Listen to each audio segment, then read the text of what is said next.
It's an honor and a privilege to be here speaking tonight.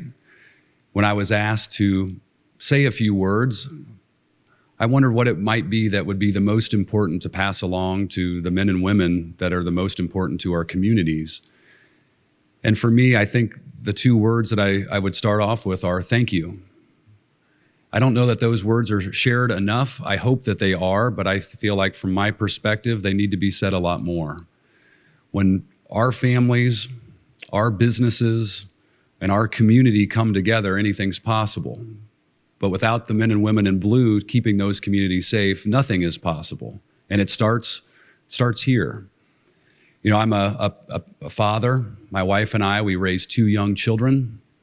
And whenever we see the men and women from the police department in our community, in our neighborhood, it's a welcome sign. You know, a chance for us to wave and say thank you, or spend time letting our children get to know these wonderful men and women that are sacrificing and, you know, taking time away from their families to keep our families safe.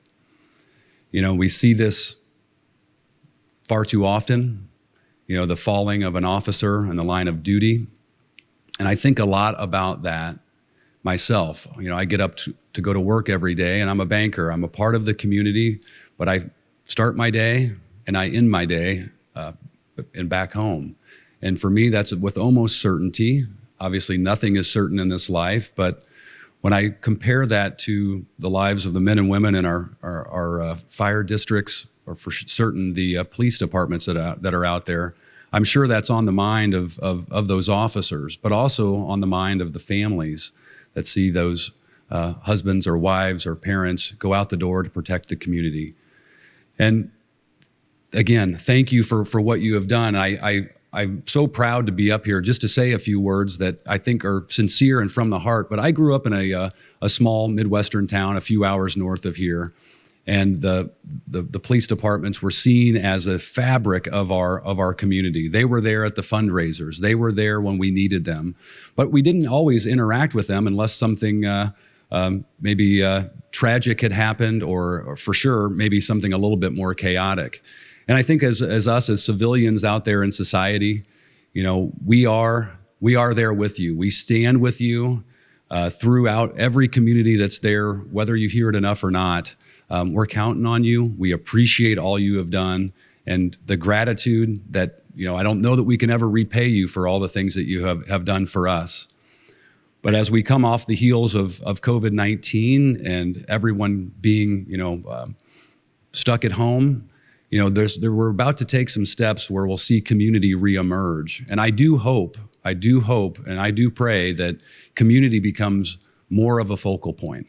And I hope that the individuals that are parts of our community become active and can get out and about, but also to get to know the men and women of our police departments that have done everything for us to keep us safe.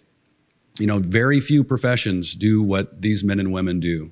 And sadly, we do lose some. And I think that's something that all of us outside of the police force truly recognize. We can't put ourselves in your shoes. But when I think about myself getting up to go to work every day and heading back home every day, there's a lot of men and women that don't have that privilege anymore. And that is something that I think tells you about the sacrifices that are given by the men and women in blue. There's not only have they given their life for us, but they've given the life that they lived and that they would have lived. The lives that were to come, the time to come as a father, a mother, a grandparent, a grandfather, events in the lives of their families and their children, all to keep us protected and safe. And I think that is the most important thing that I want to say here tonight is we owe, and we can never repay the debt of gratitude that we have for the men and women out there. And I am so proud when I see, you know, the police in our community. And it's funny how I think life connects different dots and how you get into different situations in life. And one of my favorite movies of all time is the movie It's a Wonderful Life. And if you can recall that movie, it isn't until, you know, George Bailey has some tough situations in his life where he wishes that he was never born. And the angel comes back to show him what his life would have been if he had not been there. And what it underscores for me is that every single interaction that we have every single day, whether we know it or not, makes a difference in the lives of everyone around us. Sometimes on the positive, sometimes on the negative, but everything that we do matters. And the reason that I'm here tonight actually was from a situation that happened several years ago. And believe it or not, I was pulled over by an officer who is with us tonight, Officer Bill Becker of the Richmond Heights Police Department. I honestly hadn't really engaged much with the police department. I had just moved into the Richmond Heights area. I was overseeing a bank. We lived up the street. So the chances of me interacting with someone from the Richmond Heights Police Department was pretty prevalent. However, it didn't happen. I guess that's because I didn't speed, didn't have anything happen in my life. But on this day, I had been pulled over for a minor, and I'll say very minor, traffic infraction. And the police officer came up to my window, and it all started the conversation. You know, I let him know where I was headed. I was headed back to work, what I was going to be doing.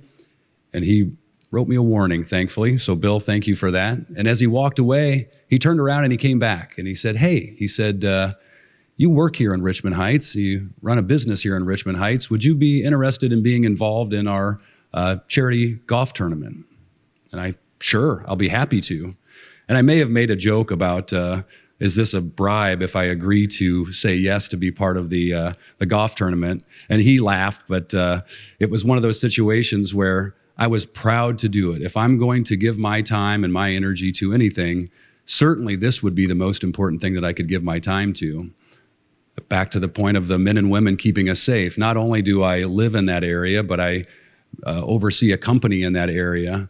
And it was soon after that he and I became very close friends. And I started to learn more about the challenges and opportunities that were out there relating to the community and the police force and how we might bring those two together. And I was proud to be part of that fundraiser, proud to get to know the men and women of the police department.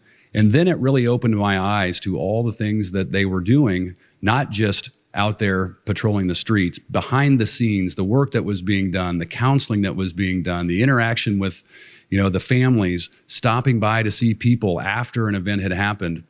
And I was grateful to once and finally become part of that community where I really understood it. And then soon after that, the bank actually, somebody held it up. And one of the first officers that was there was from the Richmond Heights Police Department. Nothing bad happened. Everything worked out the way that it should. They caught the bad guy, and on down the road we went. About a month later, while we were out of town on vacation, our house was broken into. And as we got back, actually being out of town, it was tough. So then I made a call to the Richmond Heights Police Department. They gave me the details. When I got back in town, they were right there.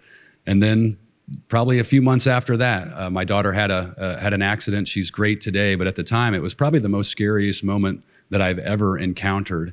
And one of the first people, if not the first person that was there, was Officer Bill Becker. And to see a face of somebody that I knew, not just the uniform, but somebody that I knew behind the uniform, behind the badge, that was there for me as a human being, changed my perspective radically on what this community is and what it should be and how those relationships weave together so that safety, security, and just knowing that you have somebody there looking out for you, whether you need them or not, they're there in the shadows, they're doing the hard work. But not everyone that I think encounters their local police department sees it that way. And that's what I guess I'm here to say tonight is, the more that we can get to know the men and women that protect and serve our communities, the better off our communities are. And I think that that's something coming out of COVID that we should all not take lightly. This is a chance to help redefine maybe what community is and what those relationships are. And my life has forever been changed from one minor traffic infraction where maybe running a yellow light turned into the beginning of an amazing friendship, and which goes back over a decade now, but also just the peace of mind that not only do I know that the men and women are out there keeping us safe, but I've made a connection with them, and I've told him over and over again how grateful we are, and when we see them in our neighborhood, we want to see more of you. And I think that that goes for everyone that's out there in the community. The more that we can interact and be closer, I think the better that all of these relationships can be. And community is not fleeting. It is our chance to, I think, rebuild this coming out of a pandemic. But not often do we get a chance to say thanks. So on behalf of everyone with my company, my family, my community, thank you, thank you, thank you. God bless.